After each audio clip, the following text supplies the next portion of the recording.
This video is sponsored by Antonio. What's that sound? Wait. What's that sound? What is that? Level 4 giant chicken. Hell yeah. Stay in there, please. Easy win, yeah. See, this game isn't all about violence. Palworld, the PokeARK clone. The game that will make Super Nintendo fans eat their heart out. This game has recently swept the scene lately, and after playing it for a few hours, I'd say it's a pretty decent game. Though, some of the areas of Twitter would disagree, and we already know why all the people are divided about this game, so we're gonna skip over that. And we already know the controversy behind this game, we already get it. Everybody's saying that it's a clone of Pokemon, we got it. But, since everybody's already been yapping about it, I think I'd prefer to actually talk about the actual gameplay. And like most games, you start at the character customization screen. You know, you pick some different kind of character body shapes, you mess with your hair and your face. What the fuck is wrong with your face? Anyway, so the game starts with you waking up on the beach just in time to see a cryptic message, and then boom, that's it. You get to play. And now that you started with less things than a homeless person in Kalihi, you, the player, get to follow a mission objective prompt in the top right of your screen. Woo! So to start, you start with punching some trees, make a simple workbench, make a club to mine trees and break rocks for some more stuff, and assault the local chicken population. And I set the XP too high, but that means I actually get to play the game instead of sitting here for hours actually beating animals for levels. But every time you level up, you get these little tokens, these little technology points, and you can use this to unlock some of these benches and create your own slave labor factory. Now that we can make a pickaxe with the gathered rocks and increase our mining power, we can gather resources and begin the base building process. So the first thing you can build is a pal box, which lets you store and revive any pals that get killed in your sweatshop. And the pal box is pretty important because it's the only place that you can upgrade your base. So yeah, the only way you can upgrade your base is using the little objectives in the top right. So follow whatever it wants you to build and you'll be fine. But do use your tech points efficiently or you will feel like a clown waiting for the next level up.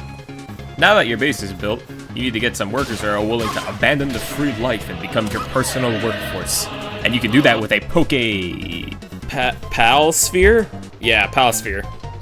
So, depending on what you catch, you might want to keep an eye on these little stats over here because each pal has a different unique ability. Like, some can provide food in the little farm area, and some can build. So, try not to get too much of one thing. They're going to be all useless, and you're going to waste a bunch of pal balls. So, do what I do. Catch yourself a chicken, get yourself a lamb, get yourself Pangullet and Firefox and that little Ditto over there, and it will be very useful for the later part of your base.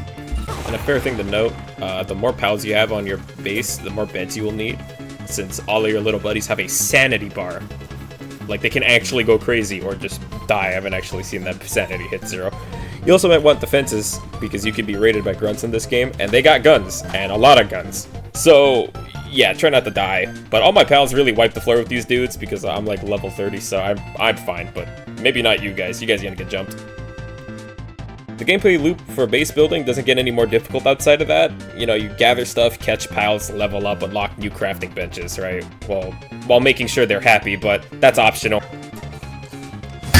You can also breed the pals together to make specific pals, but we all know the internet rather do the breeding themselves. You sick. Oh, the exploration in this game is pretty neat. I mean, you have a big-ass map to roam around. All the areas are scaled at different levels, so try to tread carefully in the areas you aren't confident in, because, man, they will one-shot the hell out of you.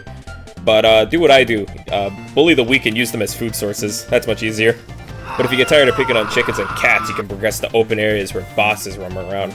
Some will walk in the open, but some like Catris sits in a Elden Ring Evergaol, giving me flashbacks to the first time I saw the Crucible Knight. There's also Syndicate bases that house handful of guards protecting a captured POW, and you could kill them all to save the POW, or you could just leave them there.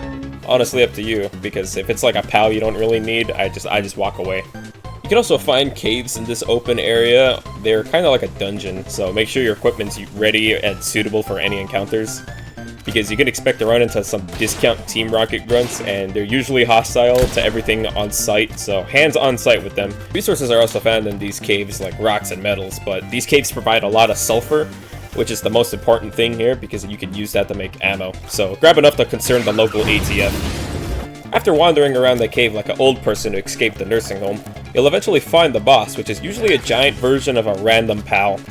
So you can catch him or kill him, it's honestly up to you, but once you defeat them or capture them, you can claim your loot outside. All that killing, you still need more violence. You can challenge the tower bosses around the map.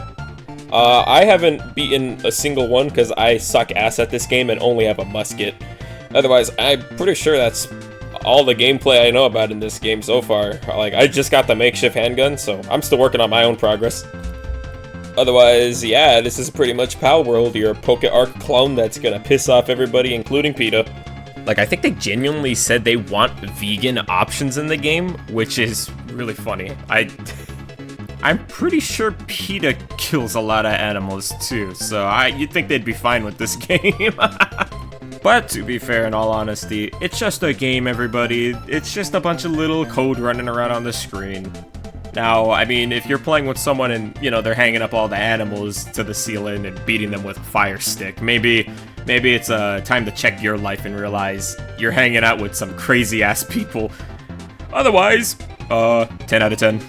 Would play this game again. Like what you saw? Be sure to like and subscribe to see more of my content. Otherwise, go make a cheeseburger out of the chickens.